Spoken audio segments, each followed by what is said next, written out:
Sejam bem-vindos ao Trechos do Tio Nico, um canal não oficial de vídeos exclusivos do Reverendo Augustus Nicodemus. Marcos 13, de 1 a 2. Quando Jesus estava saindo do templo, um dos seus discípulos lhe disse: Mestre, que pedras, que construções! Mas Jesus respondeu: Você está vendo essas grandes construções? Não ficará aqui pedra sobre pedra que não seja derribada. O templo aqui já era o templo de Herodes. Tinha o primeiro templo, que foi o templo de Salomão, foi destruído pelos babilônicos cerca de 500 anos antes de Cristo. O remanescente da tribo de Judá que voltou, sob a liderança de Zorobabel, reconstruiu o templo, mas ele era mínimo com relação ao templo de Salomão. Ficou conhecido como o segundo templo. Depois que Herodes assumiu o governo da Judeia, para agradar os judeus, ele resolveu fazer uma reengenharia e reembelezar o templo. Trouxe material do exterior, contratou gente, gastou muito dinheiro, de forma que o templo de Herodes, esse aqui é o terceiro templo, esse já é o terceiro. Então, o templo de Herodes, ele de fato, na época de Jesus, estava num processo de reconstrução, reengenharia, estava sendo...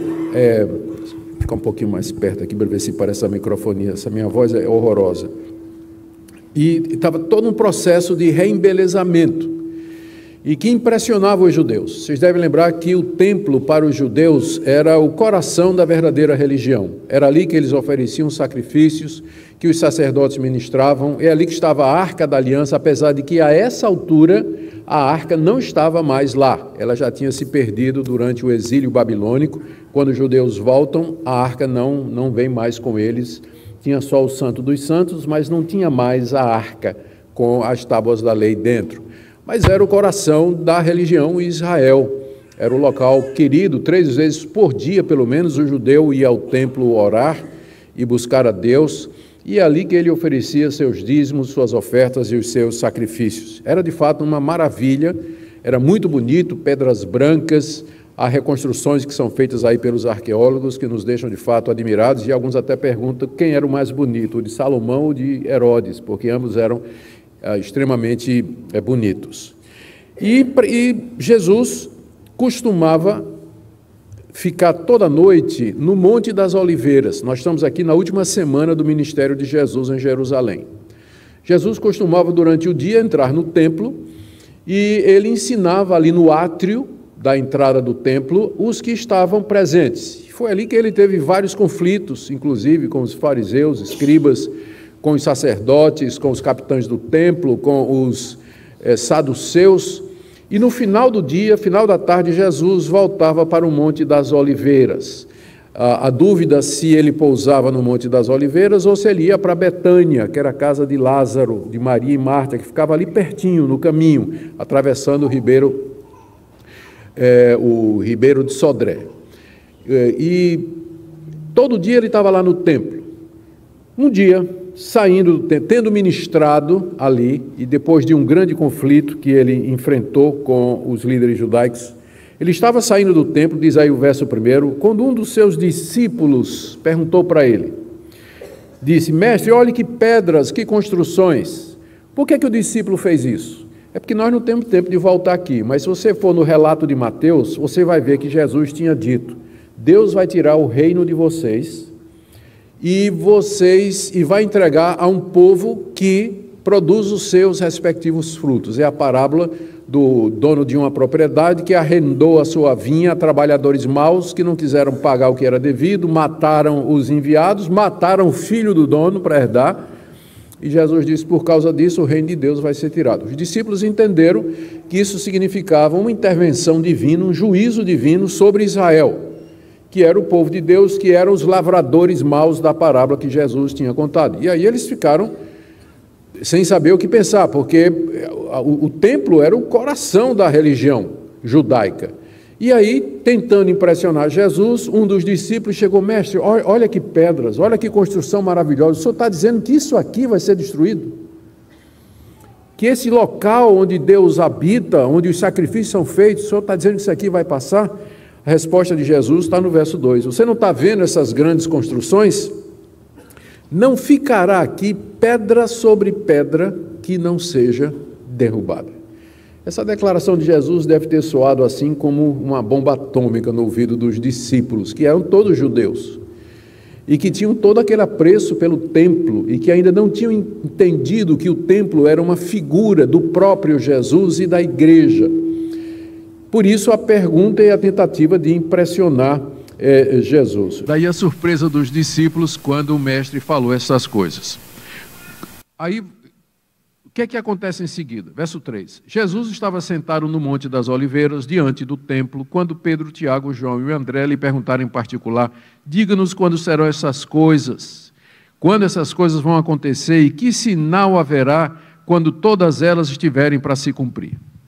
Jesus saiu do templo, atravessou o ribeiro de Cedron, e eu falei Sodré, não é Cedron. Ele atravessou o ribeiro de Cedron, foi para o Monte das Oliveiras para ficar com seus discípulos ali, e 3 dos mais íntimos chegaram para perto dele e disse: mestre, quando é que vai acontecer isso? O senhor está dizendo que o templo vai ser destruído.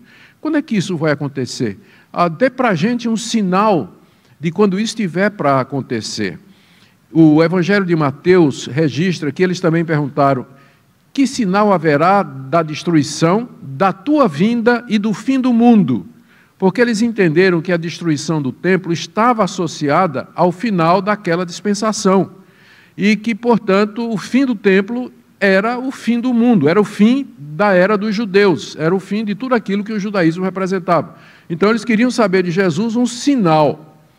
E Jesus então fala, a partir do verso 5 até o verso 13, ele faz uma exposição de vários fatos que deveriam acontecer, eventos que deveriam acontecer, em resposta à pergunta dos discípulos. Vamos ler do verso 5 em diante. Então Jesus começou a dizer-lhes: tenham cuidado para que ninguém os engane. Muitos virão em meu nome dizendo: sou eu, e enganarão a muitos. Quando vocês ouvirem falar de guerras e rumores de guerras, não se assustem. É necessário que isso aconteça, mas ainda não é o fim.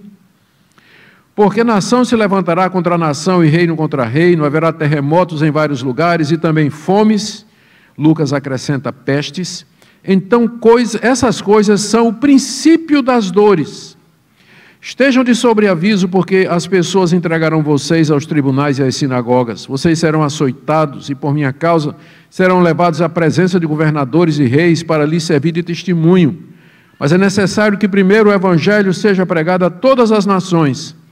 Quando, pois, levarem vocês para os entregar, não se preocupem com o que irão dizer, mas digam o que lhes for concedido naquela hora, porque não são vocês que estão falando, mas o Espírito Santo.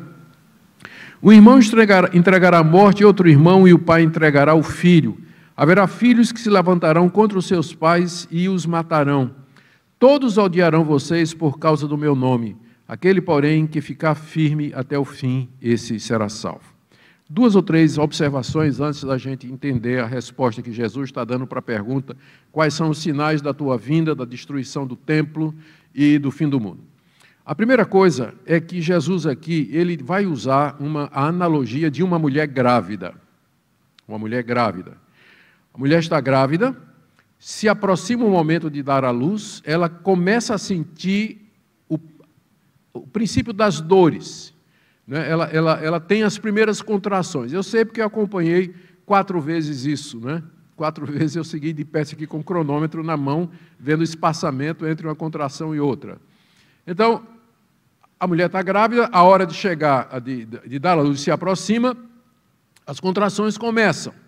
E as contrações vão ficando mais próximas e mais intensas, até que chega o momento que ela diz assim: é agora, chegou a hora, né, as dores estão insuportáveis, vai chegar. E alegria, nasce uma criança. E o alívio é muito grande. A criança finalmente chega, mas há um processo doloroso aí até que ela chegue. A resposta de Jesus é baseada nessa estrutura. Ele vai descrever primeiro um período que ele chama de princípio das dores, que ele diz, mas ainda não é o fim. Está tendo as contrações, mas o menino não vai nascer ainda. Está doendo, mas não chegou a hora. Depois ele vai descrever um período que ele chama de grande tribulação, que é o momento mesmo da dor intensa. E aí ele vai descrever a vinda do Filho do Homem. É como se a história estivesse grávida de Cristo. E à medida que se aproxima o momento de Cristo voltar, as contrações da história vão acontecendo. Calamidade, sofrimento, dores, só vai ficando pior e mais intenso, até que finalmente o Filho chega. Então, essa é a primeira observação, essa analogia que está aqui, que vai nos ajudar a entender. A segunda coisa que nós temos que aprender, é que, antes de entrar para entender Jesus aqui, é que Jesus está profetizando. A profecia bíblica ela tem uma característica que é o seguinte: o profeta, às vezes, fala de dois eventos como se fosse um só. Por exemplo, um filho nos nasceu, um menino nos nasceu, um filho se nos deu, seu nome será, e aí vem a lista de nomes. A gente aplica a Jesus aquela passagem de Isaías, mas ela primeiramente se dirigia a Ezequias, que era o rei que iria nascer naquela época e que seria usado por Deus para a libertação da nação de Israel.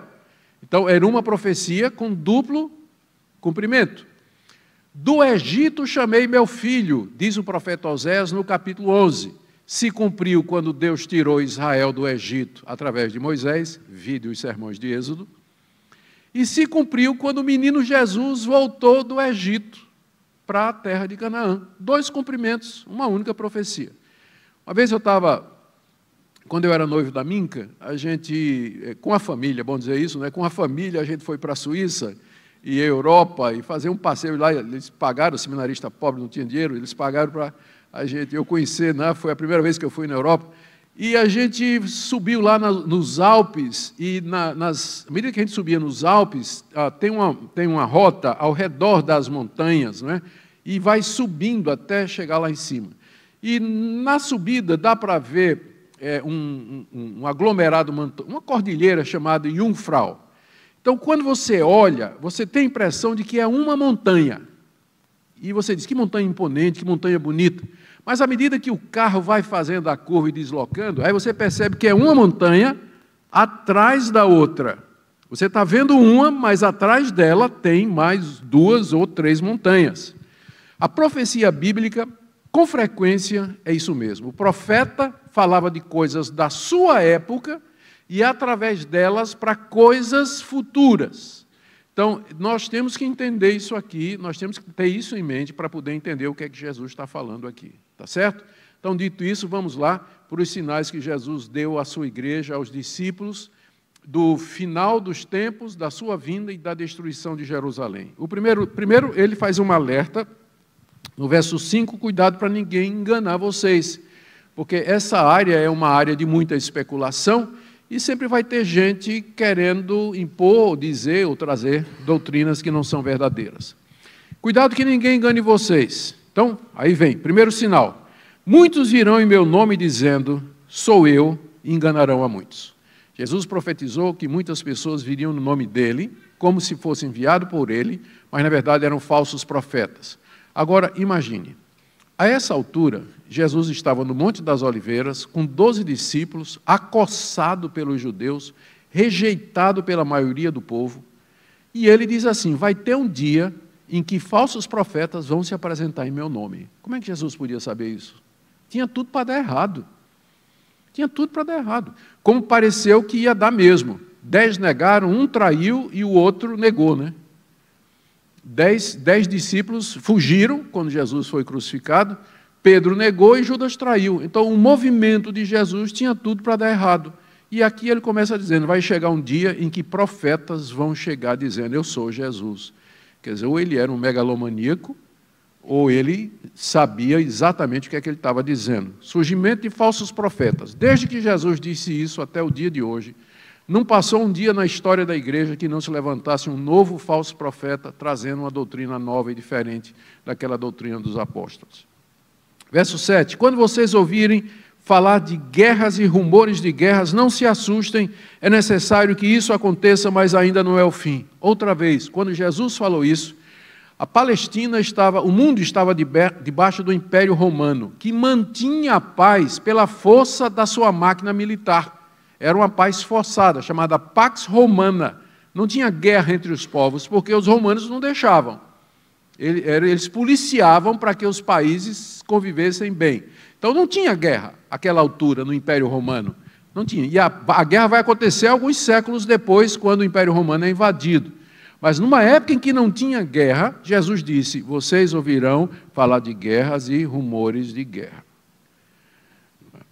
E aí ele disse: é necessário que isso aconteça. Por que é necessário que guerras como essa aconteçam? A invasão da Ucrânia, Primeira Guerra Mundial, Segunda Guerra Mundial. Não tem um dia que não se passe que não tenha notícia de alguma guerra acontecendo em algum lugar desse planeta. Eu imagino que a razão pela qual Jesus diz que é necessário que as guerras aconteçam é porque é dessa maneira que Deus mostra para a humanidade: está vendo que vocês não sabem resolver os seus próprios problemas? Estão vendo o quanto vocês precisam de um rei da paz?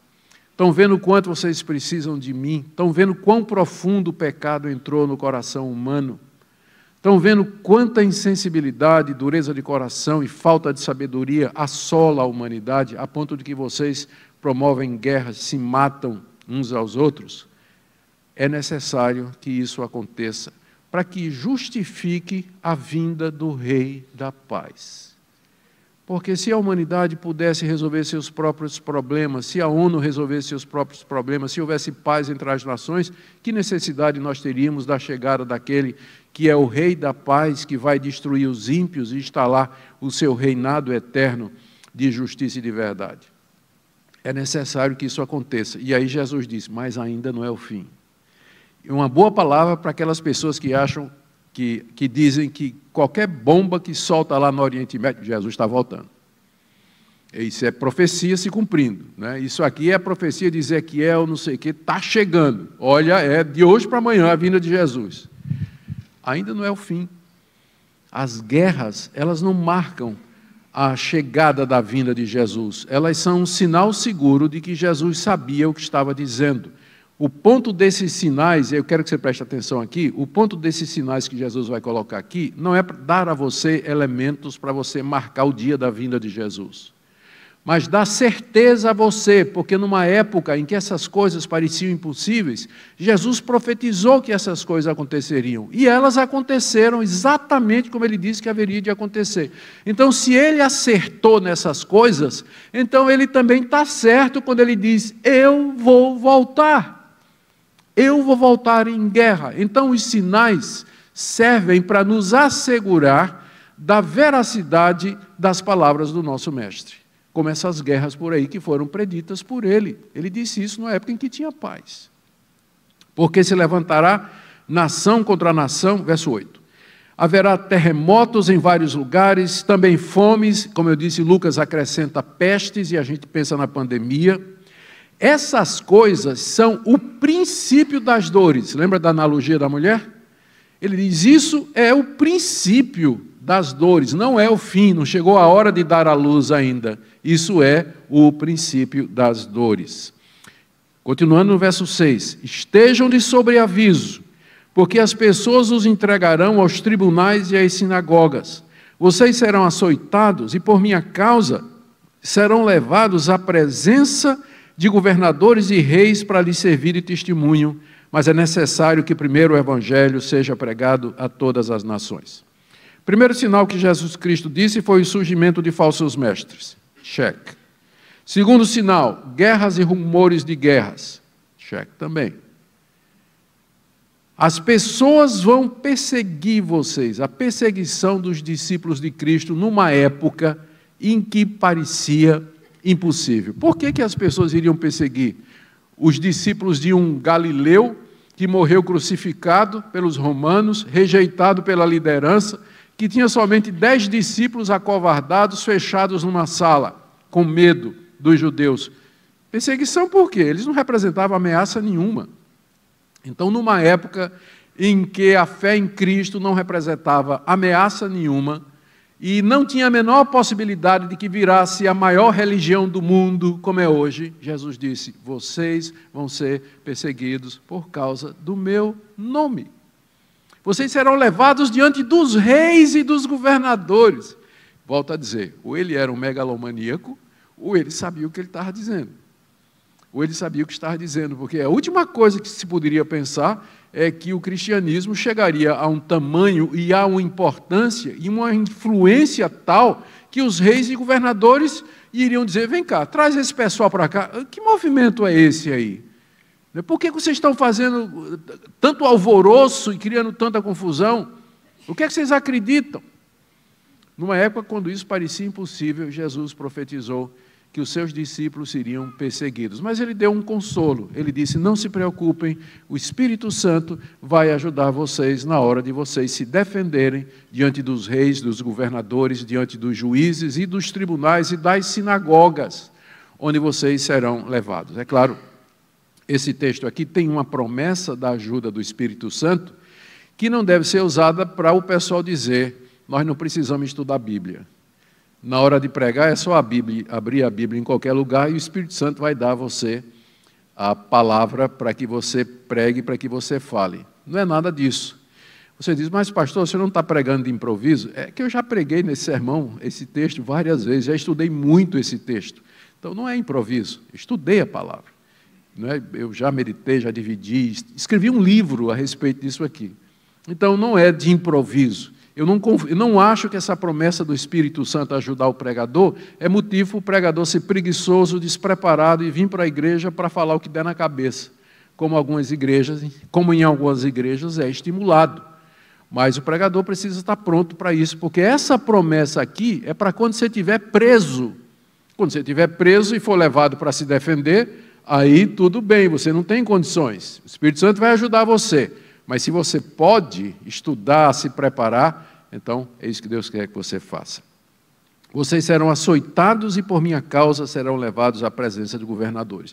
E desde que Jesus falou isso, o cristianismo passou a ser, de fato, perseguido. É a religião mais perseguida do mundo, é o cristianismo. Anualmente, milhares de cristãos são mortos pela sua fé, presos, açoitados, perseguidos. Existe a perseguição simbólica, que é aquela perseguição que é feita silenciosamente, usando o Estado, usando o direito, usando a força civil e por aí vai.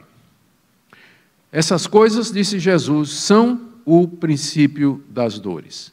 Verso 11, quando, pois, levarem vocês para os entregar, não se preocupem com o que vocês vão dizer, mas digam o que for concedido naquela hora, porque não são vocês que estão falando, mas o Espírito Santo. O Senhor Jesus fecha esse terceiro sinal.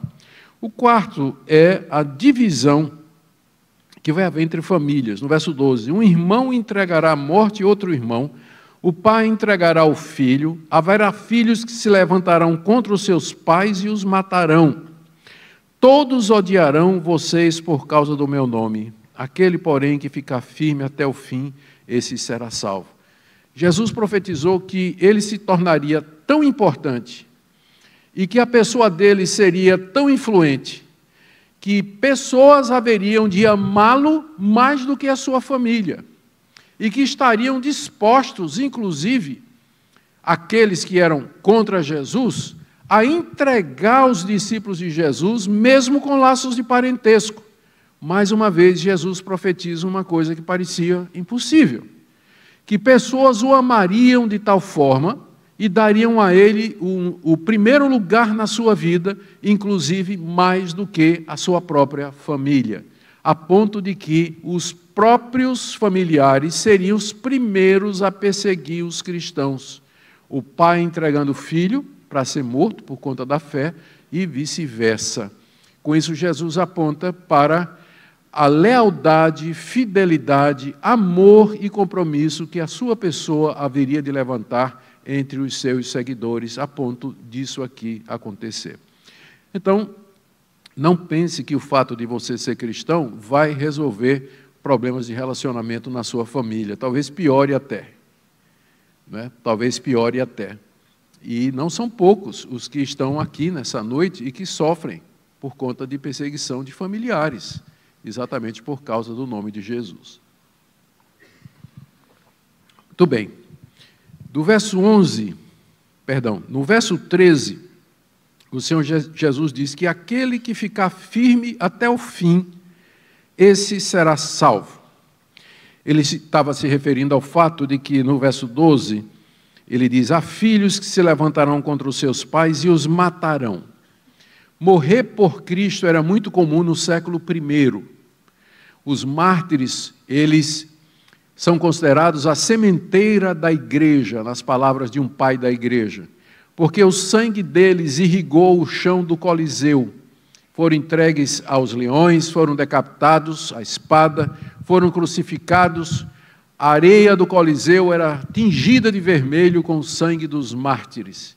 Se você fosse cristão naquela época, havia uma possibilidade muito grande de que você fosse morto, especialmente depois da ascensão no Império Romano do imperador Nero, meados da década de 60.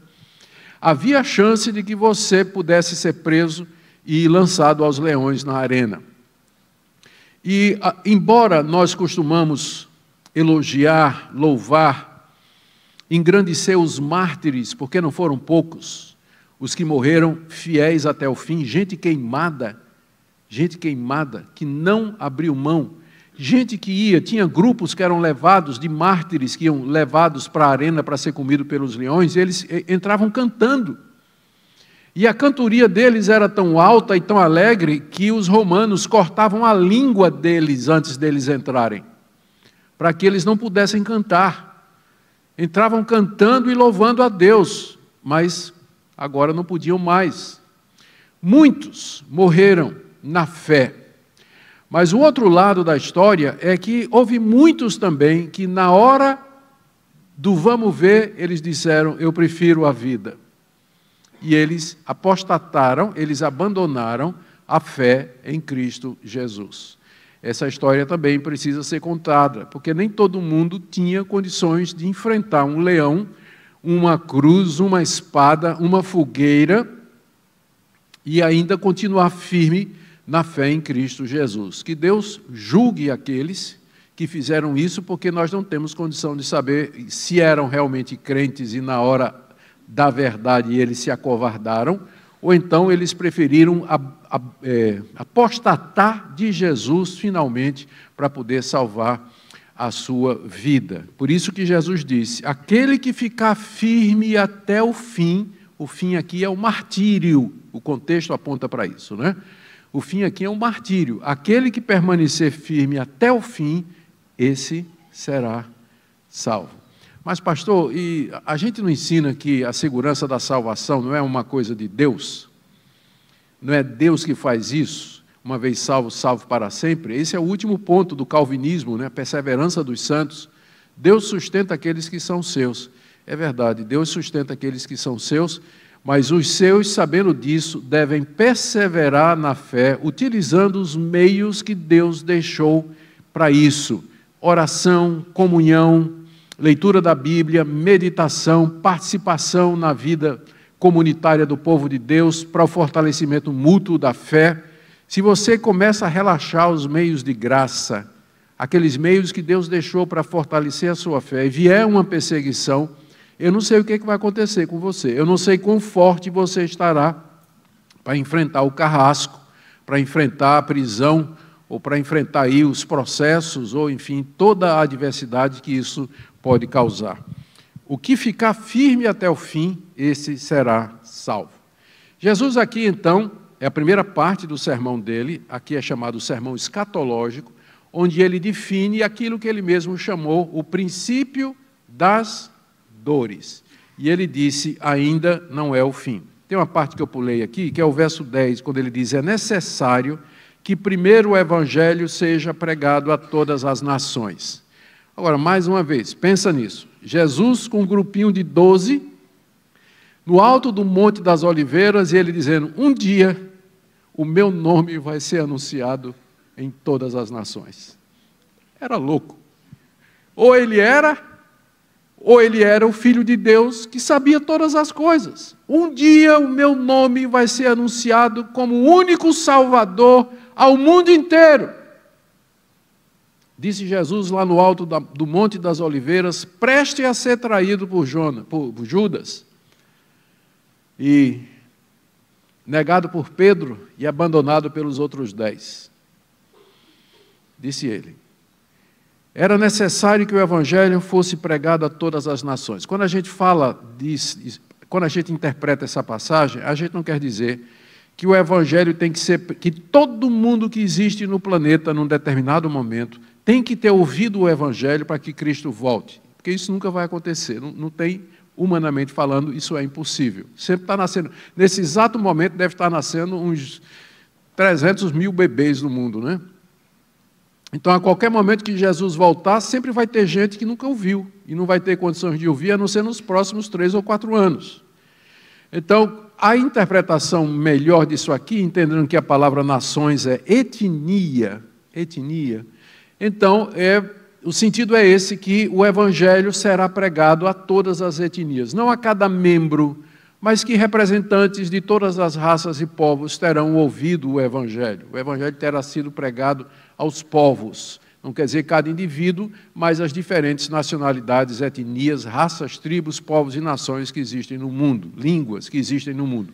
E nesse sentido o Evangelho avança. Desde que Jesus falou isso, a igreja se envolveu num trabalho agressivo de evangelização, tradução da Bíblia, porções do Evangelho, missionários que vão ao mundo, aprendem uma nova língua para anunciar Cristo e assim por diante. Isso tem continuado até o dia de hoje, sem mostrar sinais de abatimento, mas ainda tem muita coisa para fazer. Depois de falar do princípio das dores e dar esses sinais aqui, falso profeta, guerras, terremotos, fomes, pestes, perseguição, ódio da família, martírio. Depois de falar sobre todas essas coisas que têm acontecido nos últimos 2000 anos, não é uma coisa que só está acontecendo hoje, está acontecendo há 2000 anos na história da igreja. Jesus fala agora da próxima parte que ele chama de a grande tribulação, do verso 14 em diante. Ouçam. Quando, pois, vocês virem o abominável da desolação situado onde não deve estar, quem lê, entenda. Eu podia até dizer, o problema agora é de vocês, né? Vocês que entendam isso aí. Então, os que estiverem na Judéia, fujam para os montes. Quem estiver no terraço, não desça nem entre para tirar de casa alguma coisa. E quem estiver no campo, não volte atrás para buscar sua capa. Ai das que estiverem grávidas e das que amamentarem naqueles dias. Orem para que isso não aconteça no inverno. Porque aqueles dias serão de tamanha tribulação, marque essas palavras aí, esses dias serão de tamanha tribulação como nunca houve desde o princípio do mundo criado por Deus até agora e nunca jamais haverá. Se o Senhor não tivesse abreviado aqueles dias, ninguém seria salvo. Mas por causa dos eleitos que Ele escolheu, Deus abreviou tais dias. Então, se alguém disser a vocês, olhem, aqui está o Cristo, olhem, ali está Ele, não acreditem. Porque surgirão falsos cristos, falsos profetas, operando sinais e prodígios para enganar, se possível, os próprios eleitos. Estejam de sobreaviso, tudo isso tenho predito a vocês. Então vamos analisar o que Jesus está falando aqui, à luz daquele segundo pressuposto da profecia que eu falei para vocês. Ele está falando de 2 eventos, como se fosse um só. Ele está falando da destruição de Jerusalém, e está falando da grande tribulação, um momento que antecede a sua vinda, é aquele momento do parto, chegou a hora, não é que a mulher, as contrações estão já indicando que o menino vai nascer a qualquer momento. Então, está vendo Jesus está falando de 2 coisas ao mesmo tempo.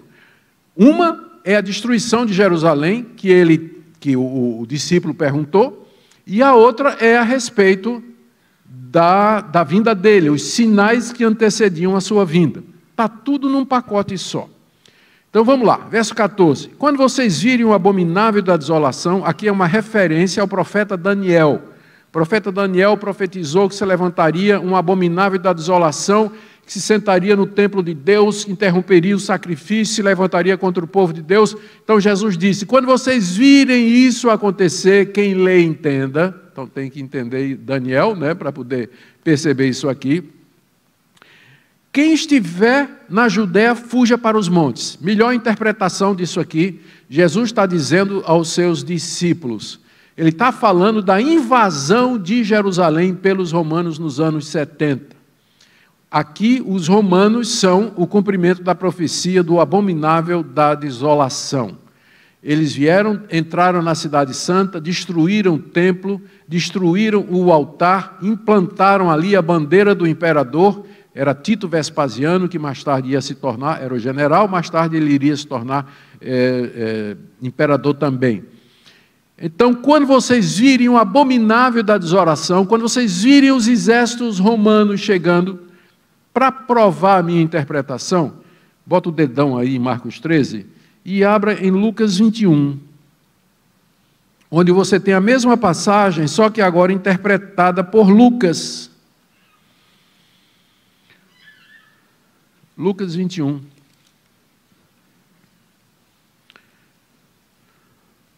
Está aí o capítulo 21 de Lucas corresponde ao capítulo 13 de Marcos. E aqui em 21... Vou ler do verso 7. Perguntaram a Jesus: Mestre, quando será isso? Que sinal haverá quando essas coisas estiverem para acontecer? Jesus respondeu: tenha cuidado que ninguém engane. Muitos virão em meu nome. Percebe? A mesma coisa. Tá? Apenas com um linguajar rapidamente diferente. Aí no verso 10, nação se levantará contra nação, reino contra reino, e assim por diante. Aí no verso 16, vocês serão entregues até por seus próprios irmãos, etc.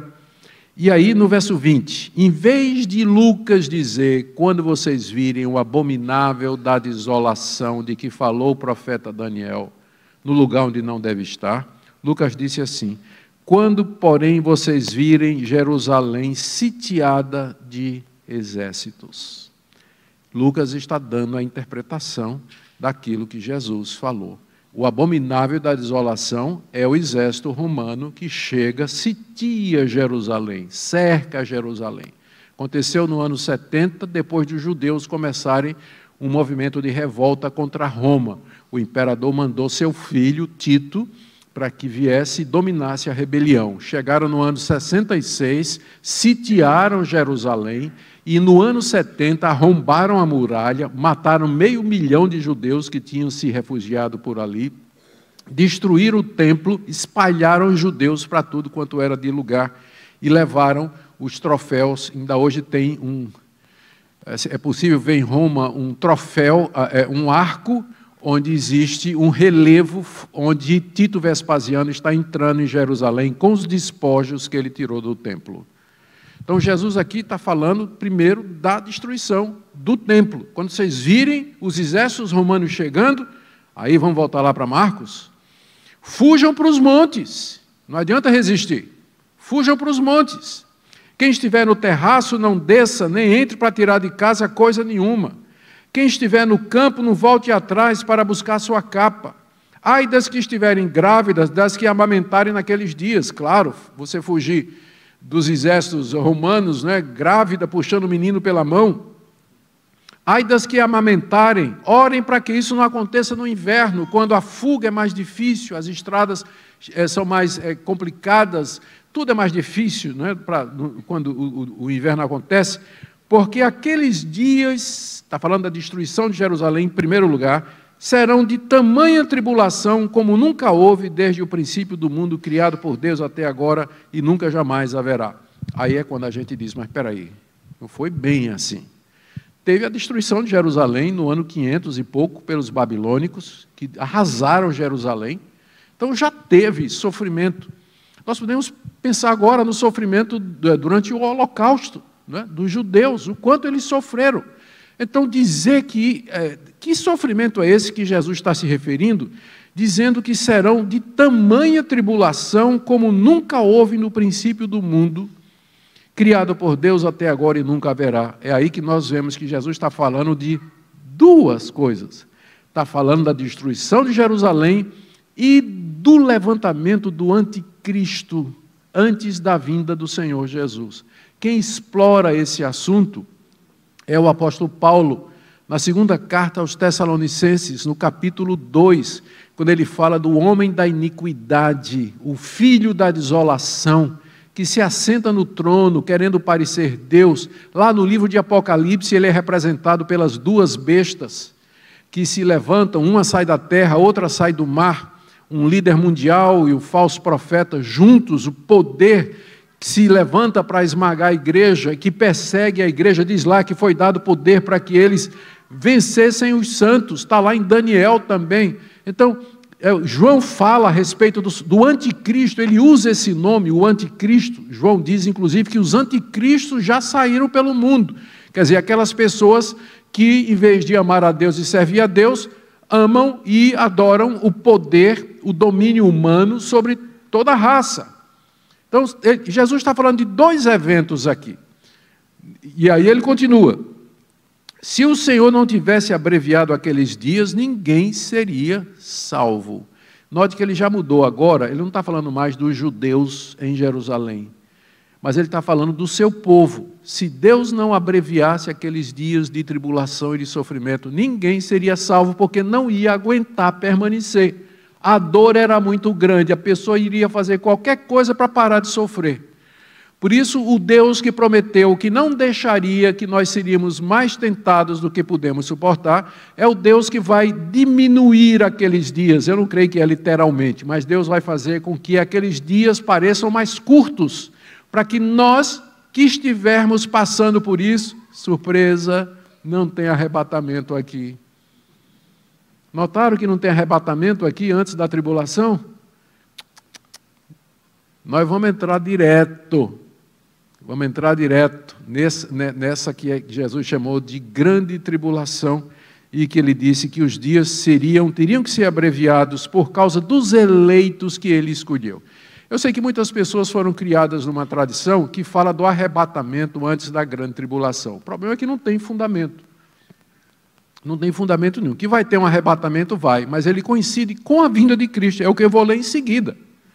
Ele coincide com a vinda de Cristo. Não é alguma coisa que acontece antes da grande tribulação, porque senão Jesus não teria dito ou referido aos eleitos que estão passando na grande tribulação, por causa dos quais o tempo está abreviado. Ah, mas é que Jesus não disse tudo. Ué, não é bem assim. Verso 23. Estejam de sobreaviso, tudo isso tenho predito a vocês. Então, tudo que nós precisamos saber para nos preparar, o Senhor Jesus já tinha falado. E ele voltou a repetir no verso 21. Se alguém disser, aqui está o Cristo, ali está o Cristo, não acreditem.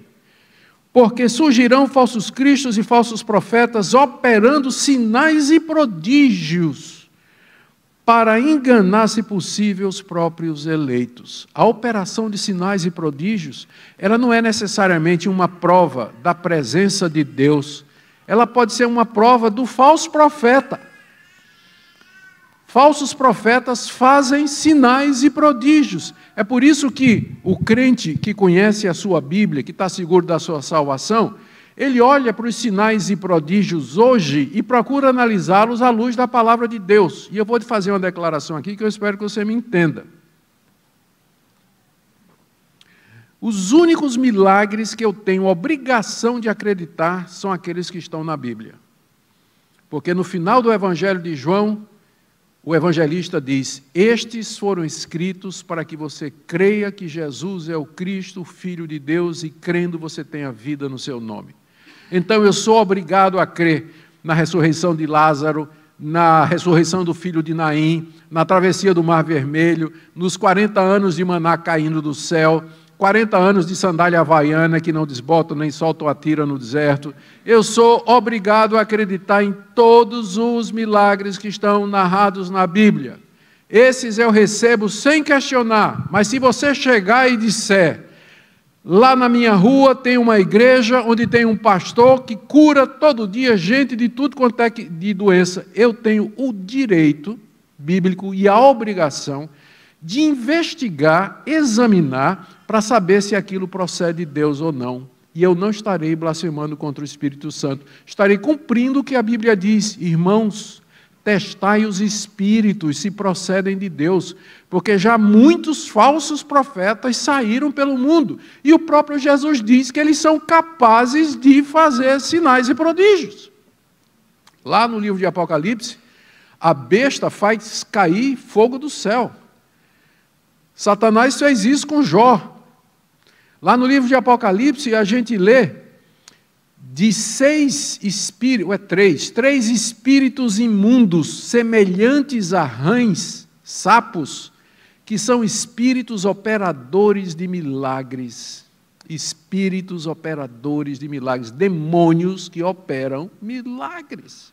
Então, antes de você ficar impressionado com o milagre extrabíblico, examine quem fez, por que fez e a veracidade deles, porque você não tem a obrigação de acreditar, sem primeiro examinar à luz da palavra de Deus. Não seja ingênuo, porque existem falsos profetas. Gente, se só tivesse o Espírito Santo no mundo, coisas desse tipo não seriam precisas. Mas além do Espírito Santo, tem o espírito imundo, que são os demônios, e tem o espírito humano, que é capaz de engendrar o erro também, de enganar também. Por isso nós precisamos de cautela. Precisamos ter cuidado. Sinais e prodígios, na verdade, no sermão de Jesus, são mais sinais da presença dos falsos profetas do que do verdadeiro evangelho. Estejam de sobreaviso, tudo isso tenho predito a vocês. Jesus está falando de duas coisas: destruição de Jerusalém, surgimento do anticristo com sinais, prodígios, está descrito lá em 2 Tessalonicenses, lá no livro de Apocalipse, no livro de Daniel. Agora vem a terceira parte, seguindo a analogia, o momento do nascimento do filho, né? Princípio das dores, aquelas contrações, guerra, rumores de guerra, é assim que a gente entende o que está acontecendo em Israel, o que está acontecendo na Ucrânia, faz parte daquelas contrações da história que Jesus pronunciou que haveriam de acontecer. Agora, o próximo passo que nós estamos esperando é a grande tribulação, que nós não sabemos quando vai acontecer. Já aconteceu a primeira parte da profecia, que foi a destruição de Jerusalém, mas ela aponta para uma coisa muito pior, muito pior. E olha agora o que Jesus diz, a chegada do Filho, olhando para aquela analogia que eu fiz, do verso 24 em diante. Naqueles dias, está falando dos dias aqui que Deus abreviou, após a referida tribulação, o sol escurecerá, a lua não dará sua claridade, e as estrelas cairão do firmamento, e os poderes dos céus serão abalados. Então verão o Filho do Homem vindo nas nuvens com grande poder e glória. Então ele enviará os anjos e reunirá os seus escolhidos dos quatro ventos da extremidade da terra até a extremidade do céu. Glória a Deus. Agora o Filho chegou. Já teve o princípio das dores, a grande tribulação, e agora ele nasce.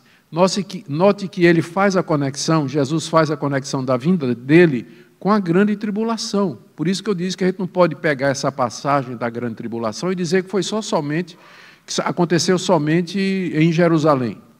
Porque Jesus diz, depois da referida tribulação, a não ser que ele tenha colocado aqui 2000 anos até agora, né? Mas toda vez que essa expressão é usada no Novo Testamento, indica um fato na sequência, temporal, imediata. Depois da referida tribulação, quando a grande tribulação terminar, o sol vai escurecer, e aí ele dá uma série de sinais apocalípticos que você encontra nos profetas do Antigo Testamento, que você encontra lá no livro de Apocalipse também, que descrevem fenômenos cósmicos relacionados com a criação. Sol, lua, estrela, tudo se abalando. E ele diz, não é? O sol vai escurecer, a lua não dará sua claridade e as estrelas cairão do firmamento. E aí o pessoal diz, está vendo que a Bíblia não é um livro científico? Estrela caindo do firmamento, não é? Como é que pode ser isso? As estrelas são gigantes, nós somos um pozinho de areia cósmica diante da grandeza do universo. A resposta que você pode dar para o seu professor lá na universidade, seus colegas lá na universidade, é que a linguagem da Bíblia não é científica, ela não se propõe a isso. É a linguagem do observador. Para quem está na Terra, é assim que vai parecer, que as estrelas estão caindo, o sol está se derretendo e a lua está se esfarelando. É isso que vai parecer. Biblicamente falando, o centro do universo é a Terra. Tudo acontece na Terra. Inclusive, ela foi a primeira a ser criada. E depois é que Deus criou o sol, a lua, as estrelas e os colocou no firmamento para embelezar, alegrar nosso coração, menos o sol de Recife, não é? Mas isso foi só depois da queda, só depois da queda. Então, estes sinais acontecerão. Serão literais esses sinais? Eu não vejo razão para não acreditar que eles serão literais, porque agora tudo que Jesus falou aconteceu literalmente. Por que eu deveria tomar essa parte como sendo alegórica, se até agora Jesus não usou esse recurso de linguagem? Ele falou linguagem simples e descritiva, em prosa, está descrevendo o que está acontecendo. Ele não está fazendo poesia, ele não está fazendo nada que nos leve a imaginar que aqui seria alguma coisa figurada. Então, verso 26, verão o Filho do Homem vindo nas nuvens com poder e glória. Ele está citando aqui a visão do profeta Daniel, em que ele teve a visão de Deus sentado no seu trono, o ancião de dias, e um semelhante ao Filho do Homem se aproxima dele, e o Pai lhe dá todos os reinos desse mundo, toda a autoridade, todo o poder. É o que vai acontecer aqui. Verão o Filho do Homem vindo nas nuvens, com grande poder e glória, e então enviará os anjos e reunirá os seus escolhidos dos 4 ventos, quer dizer, os 4 pontos cardeais, norte, sul, leste e oeste, de todo lugar, da extremidade da terra até a extremidade do céu. São maneiras de falar daquela época que descrevem a universalidade da igreja e também do efeito da vinda de Cristo. Quando Cristo vier, no final da grande tribulação, ele virá com seus anjos em glória e ele vai reunir todo o seu povo diante de si. A essa altura, para que ele faça isso, o anticristo já terá sido derrotado por ele, essas profecias terão sido cumpridas, e aí nós vamos começar o novo céu e a nova terra, onde habita a justiça. Terminado isso aqui, o Senhor Jesus faz 3 exortações. Primeiro, vigiem, verso 28 a 31. Aprendam a parábola da figueira. Quando seus ramos se renovam e as folhas brotam, vocês sabem que o verão está próximo. Assim também vocês, quando virem acontecer essas coisas, saibam que está próximo às portas. Em verdade, lhes digo que não passará essa geração sem que tudo isso aconteça. Passará o céu e a terra, porém minhas palavras não passarão. Aqui está o propósito de Jesus ter narrado esse sermão. Ele quer dizer que as minhas palavras, ele diz, minhas palavras vão permanecer. Elas vão se cumprir exatamente como eu estou dizendo. A prova disso é que guerras, rumores de guerras, pandemias, pestes, perseguição, prisões, morte, falsos profetas fazendo sinais e prodígios, a destruição de Jerusalém, tudo isso vai acontecer. E, de fato, aconteceu. Nós estamos vivendo uma época privilegiada que a gente olha para a história da igreja e vê como essas coisas se cumpriram ao longo da história da igreja. Isso nos dá, então, segurança. E aí nós vemos que Jesus diz, quando vocês virem estas coisas, e elas estão acontecendo há 2000 anos, vocês saibam que está próximo, que é segura a minha vinda. Por isso que cada geração de cristão anterior a nós sempre fez a mesma pergunta. Será que é agora, durante o tempo da minha vida, que ele vai voltar? Calvino fez essa pergunta. Os mártires, o apóstolo Paulo, na carta aos Tessalonicenses, ele diz que quando Cristo vier, nós seremos transformados. Ele tinha esperança de que Cristo voltasse já durante a sua época. Cada geração de crente, de cristão, da igreja, olha para essas passagens e produz o mesmo efeito. Será que eu estarei vivo quando ele vier? Quando ele vier em glória. Quando ele vier em glória. Assim, eu não sei quando ele vier, mas os sinais apontam para a sua vinda. Aqui só uma questão exegética. No verso 28, o pessoal diz, quando aprendo a parábola da figueira, quando já seus ramos se renovam e as folhas brotam, sabem que o verão está próximo. Alguns dizem, a figueira é Israel. Então tem que ficar de olho em Israel, que é o relógio do mundo. Quando Israel estiver brotando, é sinal de que está vindo. Mas quando a gente lê essa mesma passagem em Lucas, Lucas diz, quando vocês virem a figueira e as demais árvores brotando, então não pode ser Israel, não é? Quem são as demais? Se a figueira é Israel, as demais árvores são quem? Então ele não está falando de Israel, ele está usando o princípio da natureza. quando você vê as árvores brotando, você sabe que o verão está chegando. Ele usou oliveira, figueira, porque é uma das 3 árvores nacionais, por isso que eu estou misturando. Oliveira, figueira e tem mais outra. Qual era? Eram 3, né? Oliveira, figueira e está faltando mais uma. São as 3 árvores nacionais de Israel. Então, só quer dizer exatamente isso aí. Quando vocês virem essas coisas acontecendo, saibam que está próximo. É seguro, minhas palavras não vão passar. O céu e a terra, é mais fácil passar a terra e o céu do que passar o que eu estou dizendo. Segunda coisa, a primeira parte, na verdade, essa primeira exortação era para a convicção, a segunda é para a vigilância, respeito daquele dia, da hora ninguém sabe, nem os anjos no céu, nem o filho senão o pai.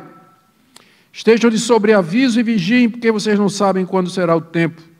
E aí ele conta essa parábola como um homem que, ausentando-se do país, deixa sua casa, dá autoridade aos seus servos, cada um a sua obrigação, e ao porteiro ordena que vigiem, portanto vigiem, porque vocês não sabem quando virá o dono da casa, se à tarde, se meia-noite, ao cantar do galo, se pela manhã, para que, vindo ele, inesperadamente não encontre vocês dormindo, que, porém, digo a vocês, digo a todos, vigiai. Nós não sabemos exatamente o dia nem a hora que o Senhor Jesus Cristo vier, porque os sinais não foram dados para a gente estabelecer um cronograma ou adivinhar a vinda de Jesus, como através da história da igreja, muitos tentaram adivinhar. A gente pensa que isso é coisa de adventista, testemunho de Jeová, né? Eles são campeões em marcar a data da vinda de Jesus e errar. Mas muito antes deles, quando rodou o primeiro século da igreja cristã, houve um profetismo e um movimento apocalíptico dizendo que no raiar do primeiro milênio, Cristo haveria de voltar. Uma febre a respeito da vinda de Jesus. Isso no final do primeiro milênio.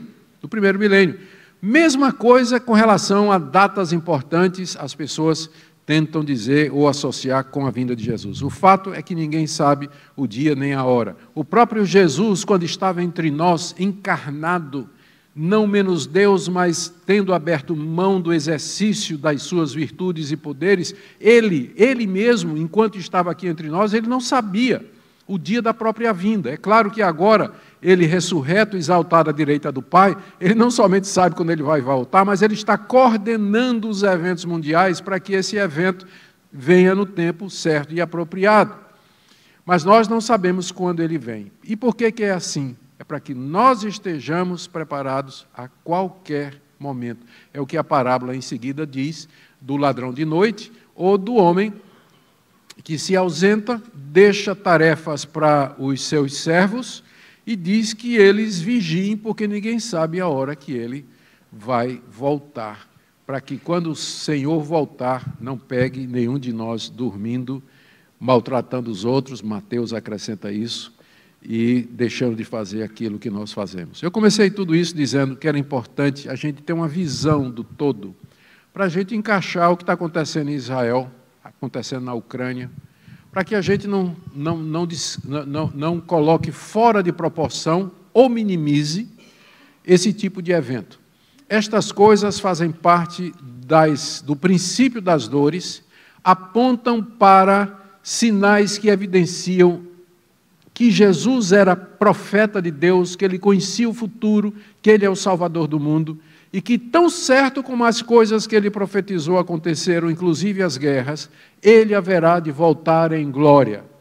Por isso o ponto de Jesus aos seus discípulos é: vigiem, porque vocês não sabem a hora em que eu vou voltar. Estejam preparados, pode ser, tudo isso que precede pode acontecer em um tempo muito curto, inclusive o surgimento do anticristo e o domínio dele. Isso, rapidamente, isso tudo pode acontecer e nós, então, precisamos estar preparados para enfrentar essa dificuldade. Se fosse amanhã, não, pastor, o meu namorado vai me pedir em namoro amanhã. Não pode demorar uma semana. Não, pastor, amanhã eu vou na concessionária buscar meu carro novo, que eu esperei, né, paguei o consórcio, o carro sai amanhã. Jesus não pode voltar amanhã. Como é que está seu coração com relação a isso? Você ama a vinda do Senhor Jesus? Você almeja essas coisas? Outra pergunta, você tem essa visão ampla da história? Porque o cristianismo não é só um conjunto de doutrinas a respeito da salvação pessoal, mas é uma visão de mundo. É você olhar o mundo e entender o mundo a partir das Escrituras. É muito mais do que simplesmente um sistema soteriológico de salvação de pecadores. O cristianismo nos dá óculos para que nós leiamos a realidade como ninguém mais lê, e nós interpretemos o mundo e dizemos: isso que está acontecendo, eu sofro, lamento pelo que está acontecendo, é inevitável que aconteça, é uma prova de que a humanidade está perdida e aponta para a necessidade da vinda de Cristo que nós aguardamos, Que Deus nos ajude, irmãos, a sermos encontrados fiéis na vinda do Senhor Jesus e que nós estudemos a palavra de Deus, estejamos sempre preparados para entender e interpretar a realidade como cristãos, sem receio, sabendo que a história é controlada por aquele que pode diminuir os dias por amor do seu povo. Amém?